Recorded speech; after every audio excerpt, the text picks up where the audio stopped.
already just part 2 of the blog for Friday the 17th of August. Obviously that last one went for about 50 minutes. Don't normally speak for that long. Just want to really go over my plan and define my plan exactly, and hopefully from that a few other people can get some ideas or learn something from that. And it certainly helps me consolidate in my head exactly what I'm looking for by going over and spending 50 minutes doing that. It helps me out a lot too. As for today, Friday, very limited price action, just the one trading area. So with today, there's no key levels within the area that I was trading, so they're actually a little bit lower. So for that reason, that the 5-minute trade or the 5-minute fade, so my continuation momentum trade, I'm not looking for them, but still looking at other setups. What I do is, I've got in the wrong area, what I do is mark with the areas that I potentially looked at, and not necessarily a trading area I was going to take, but just areas that were close to setting up in regards to my setups, but just not all the boxes were ticked, so to speak. And then of course I've got the actual trades I took marked. So this particular day, directional breakouts. This one was a loss, but what I was looking for, like we explained, it's draw a box around the pre-market. So you can see there's the pre-market. Once the market starts pushing through, look for it to come back and use it as support. But a key thing is that other markets must be supporting as well. So there's an opportunity to buy right here. Wasn't interested in it there. Thought it was going to come back, and I'll show you why. Bring up the Russell. So if I put my cursor over where I'm going, you can see the line following on the Russell chart as well. So here we are. Here's a potential area to buy. You can see the Russell's well within its range. It's not pushing up higher like the ES was. So indication it's going to come back within the range. It started to do that. Then all of a sudden it comes a second time. So I like these ones where it either comes a second time or fakes one way and goes down the opposite side.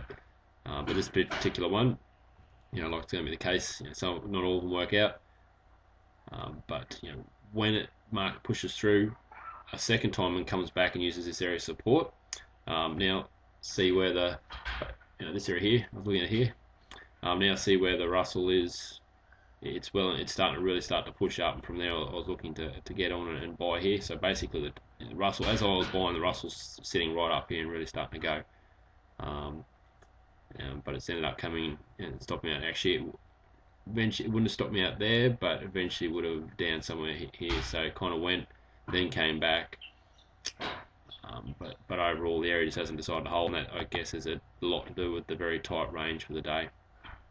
But another potential trading area I was looking at, if this particular area failed, and then if it comes down here, and this is the area here is where the market potentially tried to launch from and go higher. So you can see we pushed up here. Look, even after the pre-market, this is a trend. The market's come back. This is where the buyers will try to launch themselves from. So I'm using this as a pivotal point for a reversal. So you can see the market down here. This is where I eventually would have got the reversal trade. This is what I've indicated here.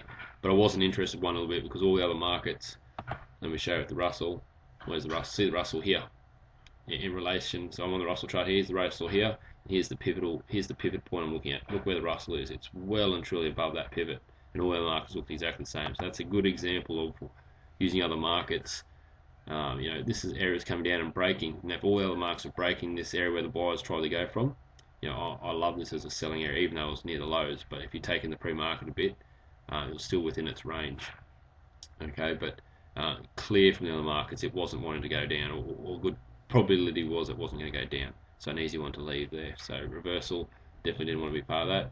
The directional break, I really did like that, but in the end didn't go on with it. So just the one loss for today. Overall finishes up the week, 2 winners, 1 break even, 2 losses. So pretty good week. So we're done, and I'll be back on Monday.